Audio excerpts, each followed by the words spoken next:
Halo, selamat datang di channel Teman Tidur. Sebelum saya melanjutkan cerita ini, alangkah baiknya jika kalian bantu subscribe dulu channel ini.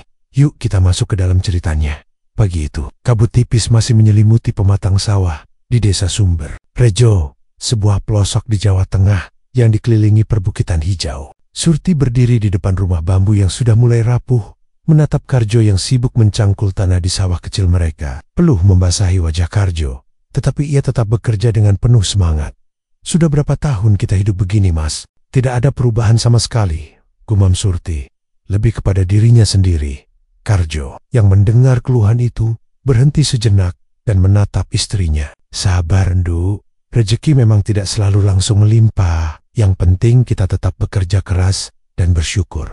Namun, bagi Surti, kalimat itu hanya penghiburan semu. Setiap hari ia melihat tetangganya, Mbok Nah, yang hidup serba berkecukupan. Setelah menikahkan anak gadisnya dengan seorang juragan kaya dari kota, rumah Mbok Nah kini berdiri megah dengan dinding bata merah dan atap genteng baru. Sementara Surti masih harus menambal atap bilik yang bocor setiap kali hujan deras datang. "Kalau cuma kerja keras, sampai kapan, Mas? Lihat itu, Mbok Nah, sekarang bisa tidur nyenyak di rumah gedong. Sedangkan kita harus begini terus. Aku capek hidup miskin," keluh Surti dengan nada kesal. Karjo menghela napas panjang. Ia tahu istrinya mulai kehilangan kesabaran. Sebagai suami, ia juga ingin memberikan kehidupan yang lebih baik. Tetapi sawah kecil dan hasil tani yang pas-pasan membuatnya terbatas. "Aku tidak mau hidup begini terus, Mas. Aku ingin kaya. Aku ingin orang-orang di desa ini berhenti meremehkan kita," lanjut Surti, kali ini dengan suara yang lebih tinggi. "Kaya itu tidak instan, Nduk. Kalau hanya mengejar harta tanpa memikirkan caranya, bisa-bisa malah celaka," jawab Karjo dengan tegas. "Aku lebih baik hidup miskin, asal tidak melanggar aturan." Perkataan Karjo hanya membuat Surti semakin jengkel. Ia merasa suaminya tidak memiliki ambisi untuk keluar dari lingkaran kemiskinan. Pertengkaran itu menjadi yang pertama dalam kehidupan rumah tangga mereka yang sebelumnya tenang. Sejak hari itu, Surti semakin sering membandingkan hidupnya dengan orang lain. Menumpuk rasa iri dan kecewa yang perlahan menggerogoti kebahagiaan kecil yang mereka miliki. Ketika malam tiba, Karjo duduk di balai-balai bambu, merenungkan ucapan istrinya. Ia tahu cinta Surti padanya mulai diuji oleh kebutuhan dan impian yang tak kunjung terwujud. Namun, Karjo tetap pada prinsipnya, segala sesuatu harus didapatkan dengan cara yang benar. Sementara itu, di dalam kamar yang gelap, Surti terjaga dengan pikiran yang terus berputar. Ia tidak tahu bahwa kegelisahannya malam itu akan membawa hidupnya ke jalan yang penuh misteri dan bahaya. Sebuah jalan yang akan mengubah segalanya. Suasana malam itu begitu sunyi. Hanya suara serangga dan hembusan angin yang terdengar di antara rimbunan pohon jati. Surti, seorang perempuan muda dari desa yang sederhana, melangkah dengan hati-hati di jalan setapak menuju rumahnya setelah seharian mencari kayu bakar di hutan. Ia merasa aneh, seolah ada yang mengawasi dari kegelapan. Tiba-tiba, di tengah jalan, muncul sosok besar dengan mata merah menyala. Tubuhnya berbulu hitam pekat, dan taringnya mencuat tajam dari mulutnya. Surti tersentak mundur, napasnya terengah. Sosok itu berbicara dengan suara dalam yang menggema. "Jangan takut, Surti. Aku Rawa, penjaga hutan ini. Aku datang bukan untuk mencelakaimu, tapi untuk memberikan tawaran," katanya. Matanya menatap tajam namun penuh wibawa. Surti terpaku di tempat, tubuhnya gemetar. "Apa yang kau inginkan dariku?" tanyanya dengan suara bergetar. Rawa mengganggak. "Pelan, aku tahu hidupmu sulit. Kau bekerja keras setiap hari untuk keluargamu, tapi hasilnya tak seberapa. Aku bisa memberimu kekayaan dan kemakmuran, tapi ada syaratnya," ucapnya. Suaranya mengandung bujuk rayu. Surti menelan ludah. "Syarat apa? Kau harus menjadi istriku. Jika kau setuju, aku akan memberimu segala yang kau inginkan. Ladang yang subur, rumah yang besar, emus yang tak akan habis sampai 7 turunan," jawab Rawa. Mendengar janji itu, hati Surti bergolak. Ia membayangkan keluarganya hidup berkecukupan. Tak perlu lagi bersusah payah mencari nafkah. Namun, bayangan untuk menikah dengan sosok makhluk gaib membuat darahnya berdesir ketakutan. Aku harus memikirkannya," jawab Surti akhirnya. Suaranya hampir tak terdengar. Rawa mengangguk, seolah memahami keraguannya. "Baiklah, aku akan memberimu waktu 3 malam. Setelah itu, kau harus memberiku jawaban. Sosoknya perlahan menghilang di balik kabut malam, meninggalkan Surti yang masih berdiri terpaku. Dalam perjalanan pulang, pikiran Surti terus dihantui oleh tawaran Rawa.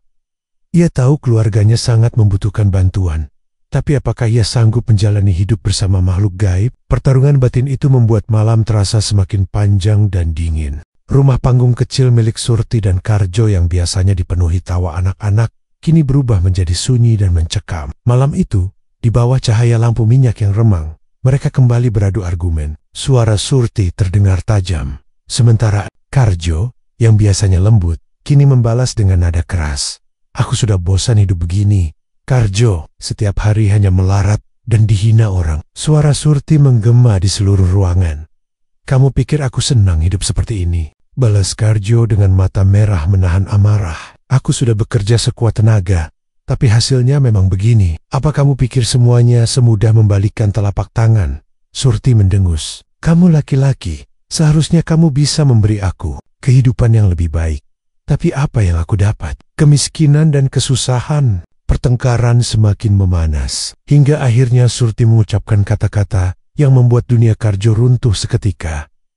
Kita cerai saja, Karjo. Aku sudah tak sanggup lagi hidup seperti ini. Karjo terdiam. Kata-kata itu menghantamnya seperti badai yang tak terduga. Dia memandang Surti dengan mata yang penuh luka. Surti, apa kamu benar-benar tega?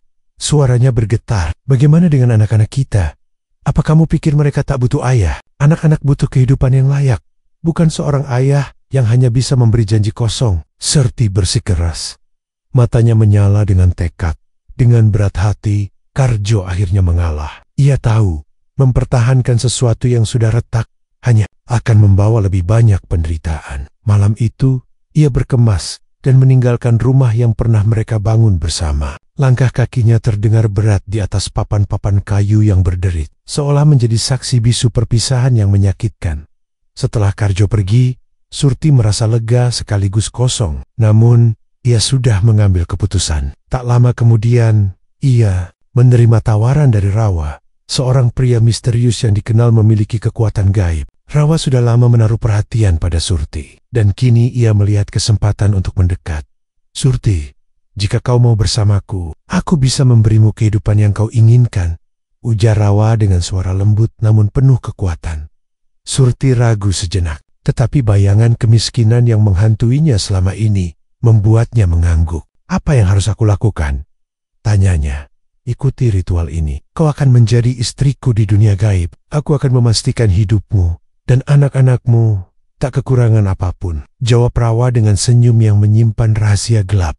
Malam itu, Surti menjalani pernikahan gaib di tepi sungai yang dikelilingi pepohonan besar. Suara gemerisik daun dan gemericik air sungai menjadi saksi perjanjian yang mengikat jiwa Surti dengan kekuatan yang tak terlihat. Api kecil dari obor yang dibawa Rawa menari-nari di kegelapan, sementara mantra-mantra dilantunkan dengan hikmat. Saat ritual selesai, Surti merasakan perubahan dalam dirinya. Ada kekuatan yang mengalir, namun juga ketakutan yang merayap perlahan. Ia sadar, keputusan ini akan mengubah segalanya. Tidak ada jalan untuk kembali. Pagi itu, suasana di desa mendadak riuh. Berita mengejutkan menyebar dari mulut ke mulut, menimbulkan keheranan dan kekaguman. Rumah Surti yang tadinya hanya gubuk reyot, kini berdiri megah dengan dinding tembok kokoh, jendela berukir, dan atap genteng mengilap. Di halaman, terparkir kereta kuda berlapis emas, sesuatu yang tak pernah dilihat penduduk desa sebelumnya. Bagaimana bisa Surti menjadi sekaya ini dalam semalam? Tanya seorang wanita tua pada tetangganya sambil mengintip dari balik pagar bambu. Surti, seorang janda sederhana yang hidup dari hasil ladangnya, kini memiliki sawah yang luas terbentang sejauh mata memandang. Tangan-tangannya yang dulu kasar, karena bekerja kini dihiasi gelang emas berkilauan. Dengan wajah tersenyum lebar, ia melangkah keluar rumahnya, mengenakan kain batik mahal yang membuat penduduk desa terkesima. Aku hanya beruntung, jawab Surti, setiap kali seseorang bertanya. Namun, tatapannya sering kali menerawang jauh, seolah menyembunyikan sesuatu. Kemewahan yang mengundang tanya di pasar desa. Topik tentang kekayaan Surti menjadi perbincangan hangat. Orang-orang berbisik tentang keajaiban yang tak masuk akal. Eida, yang menduga Surti menemukan harta karun, ada pula yang berbisik bahwa ia mendapat bantuan dari makhluk gaib. Kalian tahu, dulu nenek moyang Surti pernah berhutang budi pada Nyai Roro Kidul. Mungkin sekarang waktunya ia menerima imbalan, ujar seorang lelaki tua dengan nada serius. Di tengah kemewahan itu, Surti merasa ada sesuatu yang ganjil. Meski ia memiliki segalanya, ada perasaan asing yang sulit dijelaskan. Malam-malamnya sering dihantui mimpi aneh. Suara-suara berbisik di telinganya. Sosok bayangan besar melintas di halaman. Dan kilauan perhiasan yang seolah menyala dalam gelap. Rasa ganjil yang terus menghantui pada suatu malam. Surti duduk di serambi rumahnya, memandangi bulan purnama yang menggantung rendah di langit. Tiba-tiba, angin dingin berembus kencang, menggoyangkan dedaunan. Seekor burung hantu hinggap di pohon jambu dekat rumahnya, mengeluarkan suara serak yang membuat bulu kuduknya berdiri. Warsa, apa ini pertanda buruk? Bisik Surti lirih, seolah bertanya pada angin. Ia teringat pada Darno, pemuda yang sering datang membantunya di ladang. Sejak kekayaan mendadak itu, Darno jarang berkunjung. Apakah ia merasa Surti sudah berubah? Malam itu, Surti merasa ada sesuatu yang mengintai dari kegelapan. Kemewahan yang seharusnya membawa kebahagiaan justru terasa menyesakkan. Surti mulai meragukan keberuntungannya, bertanya-tanya apakah semua ini adalah berkah atau kutukan yang menyamar. Desa Weringen yang semula damai dan penuh kebersamaan perlahan berubah setelah Surti mendadak menjadi kaya. Rumah kayunya yang dulu lapuk kini berdiri megah dengan ukiran-ukiran khas Jawa yang mahal. Para tetangga mulai membicarakan sumber kekayaannya, berbisik-bisik di sudut-sudut jalan dan pasar. Kau dengar, Surti katanya dapat pesugihan, ujar seorang ibu sambil mencuci pakaian di sungai. Aku juga dengar, lihat saja, setiap malam ada cahaya aneh dari rumahnya, balas Serong lagi, matanya menyipit penuh curiga. Surti menyadari tatapan sinis dari para tetangga setiap kali ia melangkah keluar rumah. Namun, ia mengabaikan itu semua. Baginya, kekayaan yang ia peroleh telah memberikan kenyamanan yang selama ini hanya bisa ia impikan. Tak ada lagi malam-malam lapar, tak ada lagi bekerja keras di bawah terik matahari. Namun, ada sesuatu yang mulai mengusik Surti di malam hari. Mimpi buruk datang tanpa henti. Dalam mimpinya, ia melihat rawa, ular raksasa penjaga rawa di belakang desanya, melingkar di sekeliling rumahnya. Matanya yang menyala merah menatap tajam, seolah menuntut sesuatu. Darinya, Surti, kau milikku.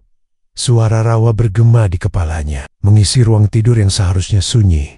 Setiap kali Surti terbangun, tubuhnya basah oleh keringat dingin. Ia mencoba mengusir rasa takutnya dengan memanjakan diri, membeli perhiasan baru, kain, batik mewah, dan perabotan mahal. Namun, rasa gelisah itu tak pernah benar-benar pergi. Malam-malamnya semakin panjang, dihantui oleh suara desis dan bayangan besar yang tampak di sudut matanya.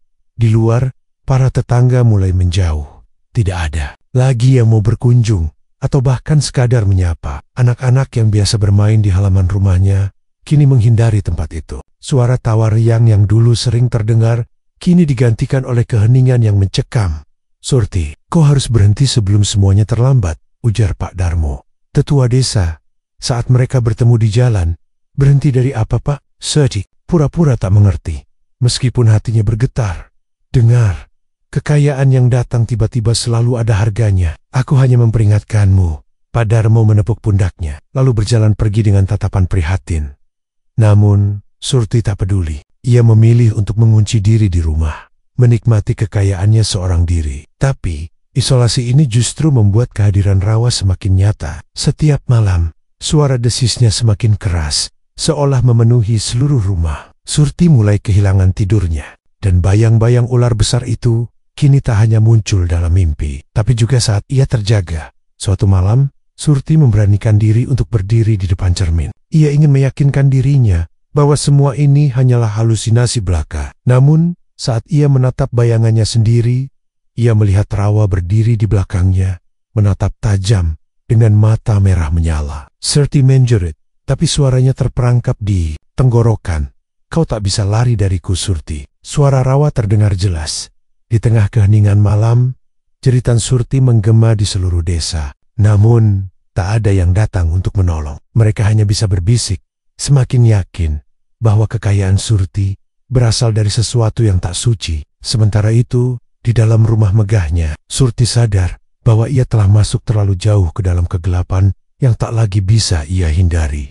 Karjo menjejakkan kaki di sebuah desa baru yang bernama Tawangjati. Desa itu terletak di kaki bukit, jauh dari kampung halamannya dan dipenuhi oleh ladang jagung yang menghampar hingga ke cakrawala. Penduduknya ramah, tetapi Karjo tetap merasa asing. Setiap malam, ia menatap langit yang dipenuhi bintang sambil mengingat Surti, perempuan yang pernah ia cintai dan tinggalkan.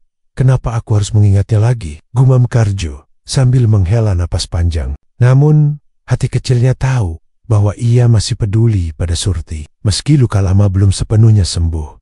Sementara itu, di kampung asal mereka, Surti mulai merasakan sepi yang mencekam. Rawa yang dulu terlihat tenang kini berubah. Airnya surut, menampakkan lumpur hitam dan akar-akar pohon yang menjulur seperti cakar. Suara gemerisik misterius sering terdengar dari balik semak-semak, dan penduduk mulai takut mendekati tempat itu.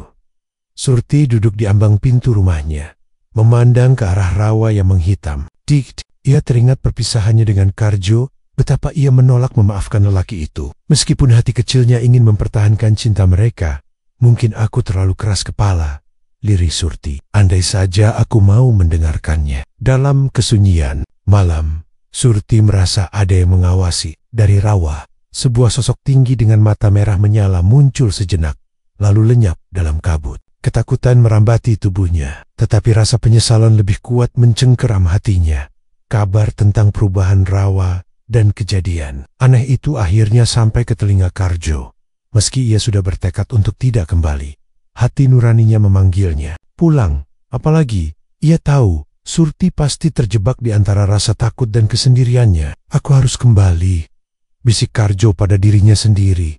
Meski ia sadar bahwa bayangan masa lalu dan bahaya nyata dari rawa menantinya, jalan pulang itu bukan hanya perjalanan fisik, tetapi juga perjalanan menuju pengampunan dan pemulihan. Karjo kembali menapaki jalan berdebu yang mengarah ke desa Jatirasa. Sudah bertahun-tahun ia meninggalkan desa itu dengan segudang dendam dan rasa kecewa. Namun, desas-desus tentang kekayaan mendadak yang diraih oleh Surti, mantan istrinya, membangkitkan rasa penasaran yang tak dapat ia abaikan.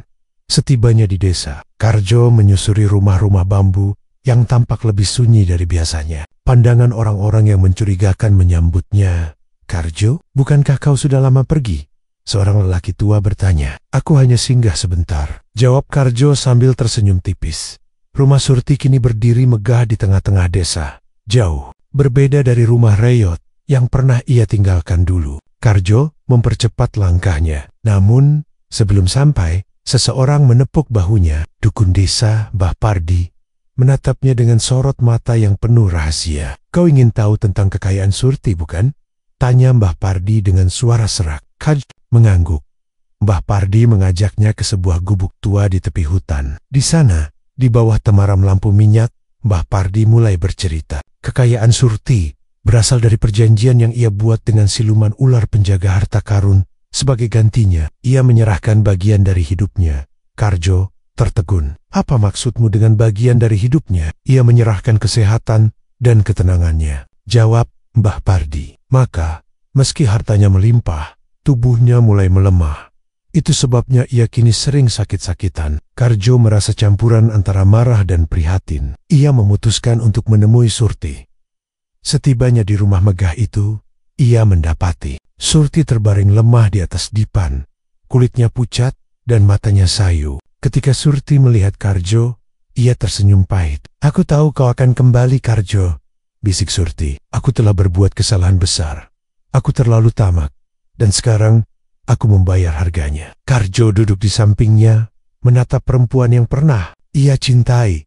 Mengapa kau melakukannya, Surti? Kekayaan itu tidak sebanding dengan hidupmu. Surti terisak pelan. Aku hanya ingin lepas dari kemiskinan. Tapi aku tak menyadari konsekuensinya. Melamint, Karjo memutuskan untuk membantu Surti. Ia kembali menemui Mbah Pardi untuk mencari cara membebaskan Surti dari perjanjian tersebut. Mbah Pardi memberikan petunjuk bahwa mereka harus mengembalikan harta yang diterima Surti ke tempat asalnya di dalam gua keramat yang dijaga oleh siluman. Namun, tugas itu tidak mudah. Selain harus melawan rasa takut, mereka juga harus siap menghadapi amarah sang siluman yang tidak akan melepaskan mangsanya begitu saja. Karjo dan Surti pun mempersiapkan diri, bertekad untuk menebus kesalahan dan mengembalikan kedamaian ke dalam hidup mereka. Karjo berdiri tegak di tengah-tengah lapangan desa, matanya memandangi langit malam yang gelap gulita. Desiran angin yang dingin menambah ketegangan yang ada. Di sekelilingnya, para warga desa berkumpul, membentuk lingkaran. Mereka ditemani oleh Dukun Cipto, seorang lelaki tua yang menjadi harapan terakhir bagi desa ini. Upacara ritual tengah dimulai. Di tengah upacara, Karjo masih memikirkan perasaan Surti yang terperangkap dalam perjanjian gaib yang mengikatnya dengan Rawa, siluman yang telah menebar teror di desanya selama bertahun-tahun. Karjo tahu, untuk membebaskan Surti, mereka harus memutuskan perjanjian tersebut. Namun, itu tidak akan mudah. Dukun Cipto memimpin dengan lantang, mengucapkan mantra-mantra yang dalam dan misterius. Tangan kirinya memegang sebatang keris pusaka, sementara tangan kanannya menaburkan bunga-bunga dari daun dan akar yang hanya bisa ditemukan di hutan terlarang. Warga desa menundukkan kepala, mengikuti petunjuk sang dukun, berusaha menghubungkan diri dengan kekuatan alam untuk menghadapi ancaman ini. Karjo mengamati dengan seksama, tetapi tiba-tiba gemuruh yang keras mengguncang tanah. Awan hitam berputar-putar di atas mereka, membentuk pusaran yang mencekam. Dari dalam pusaran itu, muncullah sosok besar yang menakutkan Rawa, siluman yang telah lama menguasai desa ini. Tubuhnya berbentuk manusia raksasa, dengan kulit yang seperti belerang, berselimut kabut hitam pekat. Matanya bersinar merah, penuh kemarahan. Manusia lemah, apa yang kalian pikirkan bisa mengalahkanku? Suara Rawa bergema, menembus ke seluruh penjuru desa, membuat udara terasa semakin berat.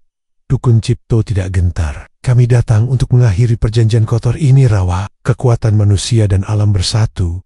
Kau tidak akan bisa terus menguasai desa ini. Dengan suara menggelegar, Rawa menggerakkan tangan raksasanya, menghantam tanah. Sesaat, tanah bergetar hebat, dan retakan besar muncul. Warga desa terlempar, dan sebagian besar panik, berlari menyelamatkan diri. Karjo tetap berdiri, mengingatkan dirinya pada tugas besar yang harus diselesaikan. Rawa mengalihkan pandangannya kepada Surti yang berdiri terikat dalam lingkaran ritual, matanya kosong, seolah tidak sadar dengan sekelilingnya. Surti adalah milikku, dan kau tidak akan bisa merenggutnya dariku. Rawa mengancam dengan tawa yang mengerikan. Namun, Karjo tidak takut. Dengan segenap keberanian, ia melangkah maju, melangkah lebih dekat ke Dukun Cipto yang tengah mengucapkan mantra yang lebih kuat. Tanpa ragu, ia berteriak, "Surti, ingat dirimu, kamu bukan milik Rawa." Surti, yang semula terbungkus dalam pengaruh jahat, mulai menggigil. Perlahan, matanya kembali memfokuskan diri, dan tatapannya mulai tajam, berusaha melawan pengaruh Rawa. Seiring dengan itu, kekuatan yang dikeluarkan oleh Dukun Cipto semakin kuat. Dalam hening yang mencekam, suara mantra berubah menjadi lebih terdengar dari langit. Seperti sebuah dentuman yang memecah kesunyian malam. Rawa berteriak marah, merasakan perlawanan itu semakin menguat. Tidak akan kubiarkan ini terjadi. Ia merentangkan tangannya, menciptakan angin puting beliung yang menderu. Karjo hampir terjatuh karena kekuatan angin tersebut, namun ia tetap bertahan. Kita bisa melakukannya bersama, seru Karjo. Cipto memfokuskan seluruh energi yang ada, mengarahkan keris pusaka menuju Rawa, diiringi teriakan penuh tekad. Mantra-mantra terakhir pun keluar dengan gemuruh, menyatu dengan alam sekitar. Tiba-tiba, seberkas cahaya terang memancar dari keris pusaka tersebut, menembus gelapnya udara, dan menghantam langsung ke tubuh Rawa. Rawa meronta-ronta, tubuhnya terbakar oleh cahaya itu, mengeluarkan suara gemuruh yang begitu dahsyat. Perlahan, tubuhnya mulai terkoyak, hancur seiring dengan hilangnya kekuatan gaib yang telah mengikatnya pada Surti. Dengan satu teriakan terakhir, Rawa lenyap, seperti abu yang tertiup angin. Kesunyian yang semula mencekam, kini digantikan dengan suasana yang hening. Karjo, dengan napas tersengal-sengal, menatap ke arah Surti yang kini terlepas dari pengaruh siluman tersebut. Warga desa perlahan kembali mendekat, menyadari bahwa pertempuran telah berakhir. Dukun Cipto menatap langit malam, yang kini cerah. Tugas kita belum selesai, tapi malam ini adalah kemenangan bagi kita semua. Karjo mengangguk, merasakan sebuah beban berat yang terlepas dari pundaknya. Namun, ia tahu, perjalanan mereka masih panjang. Perjalanan untuk menjaga kedamaian yang baru saja mereka raih. Setelah melalui serangkaian ujian yang menguras tenaga, Surti akhirnya berhasil membebaskan dirinya dari belenggu Rawa. Jiwanya yang semula gelap dan penuh nafsu, kini terbangun. Menyadari kebodohannya selama ini, Rawa, yang sebelumnya tampak seperti dewa penguasa, kini hanyalah bayangan yang memudar, tak lebih dari godaan yang membawa kehancuran. Surti duduk termenung di pinggir ladang, memandangi tanah yang luas terbentang, namun kosong. Kekayaan yang dulu menjadi impian kini lenyap dalam sekejap. Rumah besar yang dibangun dari hasil menipu dan mencuri hati orang, kini hanya tinggal kenangan. Semua itu hilang bersamaan dengan lenyapnya pengaruh Rawa yang telah membiusnya selama ini. Sambil menghela napas panjang, Surti merasa seolah kehilangan arah. Namun, di tengah kebingungannya, Karjo muncul di depan pintu rumah yang hampir roboh. Wajahnya yang dulu penuh kemarahan, kini tampak lebih tenang, meski masih ada guratan luka di matanya. "Surti, aku sudah mendengar semuanya," katanya pelan. Surti menunduk, hatinya dipenuhi rasa malu. "Karjo, aku tahu aku telah salah. Aku terjebak dalam mimpi buruk dan membiarkan diriku terjerumus. Aku minta maaf, aku tak tahu bagaimana caranya memperbaiki semua ini." Karjo mendekat dan duduk di sampingnya. "Aku tahu kau bukan orang yang jahat. Kau hanya tertipu oleh godaan yang ada. Sekarang yang penting adalah bagaimana kita membangun kembali hidup kita, mulai dari awal." Mereka berbicara lama, berbagi kesedihan, dan meski harta mereka tak lagi ada, mereka menemukan kenyamanan dalam kebersamaan. Mereka mulai kembali ke akar kehidupan mereka, menanam padi di sawah yang dulu dilupakan. Tanah yang dulu dianggap rendah, kini menjadi sumber kehidupan yang membawa ketenangan. Dari pengalaman itu, Surti dan Karjo belajar bahwa keserakahan tak pernah membawa kebahagiaan sejati. Kekayaan yang diperoleh dengan cara yang salah hanyalah tipuan semata. Mereka menemukan kebahagiaan dalam kesederhanaan, dalam hidup yang lebih dekat dengan alam dan satu sama lain. Pesan itu pun mengalir, tak hanya untuk mereka, tetapi juga untuk semua orang yang mendengarkan kisah mereka. Dalam kesederhanaan, terkadang kita menemukan kekayaan yang sesungguhnya ketulusan hati, persahabatan, dan cinta yang tak ternilai. Kehidupan Surti dan Karjo kembali seperti dulu, namun kini penuh dengan kebahagiaan yang berbeda. Meskipun kehidupan mereka sederhana, mereka merasa lebih dekat satu sama lain dan lebih saling menghargai. Setiap hari mereka bekerja bersama di sawah, menikmati hasil jerih payah yang mereka tanam dengan tangan mereka sendiri, dan tertawa di bawah terik matahari yang tak pernah lelah menyinari tanah mereka. Surti, yang dulunya sering gelisah dengan kesulitan hidup, kini merasakan ketenangan dalam setiap langkah yang diambilnya. Karjo, yang sempat merasa terisolasi, kini menjadi sosok yang lebih kuat, bukan hanya dalam tubuh, tetapi juga dalam hati. Mereka saling memberi semangat dalam perjalanan hidup yang penuh tantangan warsa. Ular yang dulu menjadi sahabat setia Darno telah pergi ke tempat yang lebih tinggi. Kepergiannya meninggalkan kenangan yang abadi di hati Surti, Karjo, dan masyarakat desa. Surti sering duduk sendirian di bawah pohon besar di pinggir desa, mengenang setiap peristiwa yang pernah terjadi. Ia mengerti bahwa semua yang terjadi adalah bagian dari takdir, dan bahwa persahabatan sejati bisa datang dalam berbagai bentuk, bahkan dari makhluk yang tidak terduga. Desa kembali tenang, seperti aliran sungai yang mengalir perlahan namun pasti. Masyarakat mulai menghargai dan memahami lebih dalam tentang ikatan antara manusia dan makhluk lain, serta pentingnya menjaga keseimbangan alam. Cerita Surti menjadi pelajaran berharga bagi banyak orang yang kini lebih bijaksana dalam melihat dunia sekitar mereka. Bukan hanya Surti dan Karjo yang merasa damai, namun seluruh desa. Kekuatan cinta dan persahabatan, termasuk ikatan yang terjalin antara manusia dan alam, telah mengubah hidup mereka menjadi lebih bermakna. Kisah mereka tidak hanya menjadi cerita biasa, tetapi warisan yang mengajarkan pentingnya pengertian dan kasih sayang kepada sesama makhluk hidup. Kehidupan mereka yang sederhana, kini penuh dengan kebahagiaan yang tak terhingga. Setiap hari, mereka terus berjalan bersama, saling mengingatkan, dan merayakan hidup yang penuh dengan pelajaran berharga. Dan di bawah langit yang cerah, mereka tahu bahwa kebahagiaan bukan hanya tentang apa yang dimiliki, tetapi tentang siapa yang berada di sisi kita.